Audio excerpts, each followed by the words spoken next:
Ayatollah Ali Khamenei ইরানের আপোষহীন প্রতিরোধের রূপকার। ইরানের বিরুদ্ধে পদক্ষেপে সৌদিকে পূর্ণ সমর্থনের আশ্বাস ট্রাম্পের। খামেনির মৃত্যু দিল্লির কূটনীতিতে বড় ধাক্কা।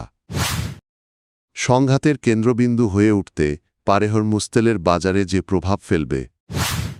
ইরানের সর্বোচ্চ নেতা আয়াতুল্লাহ আলী খামেনি যুক্তরাষ্ট্র ও ইসরায়েলের যৌথ বিমান হামলায় নিহত হয়েছেন বলে ইরানের রাষ্ট্রীয় গণমাধ্যম জানিয়েছে।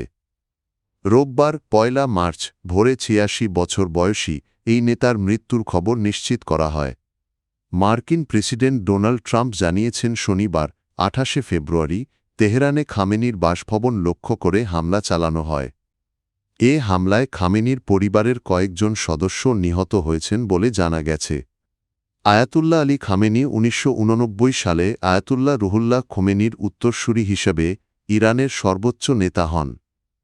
তার নেতৃত্বে ইরানের সামরিক ও রাজনৈতিক কাঠামো আরও শক্তিশালী হয় এবং মধ্যপ্রাচ্যে দেশটির প্রভাব বৃদ্ধি পায়। ১৯৮০-এর দশকে ইরাকের সঙ্গে যুদ্ধের সময় প্রেসিডেন্ট হিসাবে দায়িত্ব পালনকালে পশ্চিমা বিশ্বের প্রতি তার অবিশ্বাস তৈরি হয়, যা পরে ইরানের পররাষ্ট্রনীতিতে গুরুত্বপূর্ণ ভূমিকা রাখে। তার সময়েই ইসলামী বিপ্লবী গার্ড বাহিনী আইআরজিসি শক্তিশালী প্রতিষ্ঠানে পরিণত হয়। দীর্ঘ শাসনামলে তিনি একদিকে রাষ্ট্রীয় ক্ষমতা সুসংহত করেন, অন্যদিকে বিভিন্ন সময়ে অভ্যন্তরীণ বিক্ষোভ ও আন্তর্জাতিক চাপের মুখেও পড়েন। ২০০৯ সালের নির্বাচন পরবর্তী বিক্ষোভ এবং ২০২২ সালের নারী অধিকার আন্দোলন তার শাসনামলের উল্লেখযোগ্য ঘটনাগুলোর মধ্যে অন্যতম। যুক্তরাষ্ট্রের প্রেসিডেন্ট ডোনাল্ড ট্রাম্প সৌদি আরবের ক্রাউন প্রিন্স ও প্রধানমন্ত্রী মোহাম্মদ বিন সালমানের সঙ্গে টেলিফোনে কথা বলেছেন। রোববার ১ মার্চ অনুষ্ঠিত এই ফোনালাপে সৌদি আরবের বিরুদ্ধে চালানো ক্ষেপণাস্ত্র হামলার তীব্র নিন্দা জানান প্রেসিডেন্ট ট্রাম্প। তিনি বলেন, সৌদি আরবের ওপর চালানো এই হামলা অগ্রহণযোগ্য এবং যুক্তরাষ্ট্র এর নিন্দা জানায়। ট্রাম্প উল্লেখ করেন, সৌদি বিমান প্রতিরক্ষা ব্যবস্থা সফলভাবে ক্ষেপণাস্ত্র হামলা প্রতিহত করেছে। ফোনালাপে তিনি সৌদি আরবের প্রতি যুক্তরাষ্ট্রের পূর্ণ সমর্থনের কথাও পুনর্ব্যক্ত করেন। প্রেসিডেন্ট ট্রাম্প বলেন, আঞ্চলিক নিরাপত্তা ও স্থিতিশীলতা নষ্ট করে এমন কর্মকাণ্ডের বিরুদ্ধে সৌদি আরব যে পদক্ষেপ নিচ্ছে, যুক্তরাষ্ট্র তার প্রতি সমর্থন অব্যাহত রাখবে।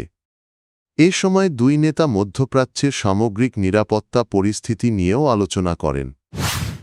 যুক্তরাষ্ট্র ও ইসরায়েলের যৌথ হামলায় ইরানের সর্বোচ্চ নেতা আয়াতুল্লাহ আলী খামেনি নিহত হয়েছেন বলে আন্তর্জাতিক বিভিন্ন সূত্রে খবর প্রকাশিত হয়েছে। এ ঘটনার পর মধ্যপ্রাচ্যে নতুন করে উত্তেজনা ছড়িয়ে পড়েছে এবং আঞ্চলিক পরিস্থিতি নিয়ে উদ্বেগ দেখা দিয়েছে। খামেনির মৃত্যুর পর যুক্তরাষ্ট্র ও ইসরায়েলে ইতিবাচক প্রতিক্রিয়া দেখা গেলেও ভারতে তৈরি হয়েছে গভীর উদ্বেগ। কূটনৈতিক বিশ্লেষকদের মতে ইরানের নেতৃত্বে পরিবর্তন ভারতের পররাষ্ট্র নীতিতে গুরুত্বপূর্ণ প্রভাব ফেলতে পারে।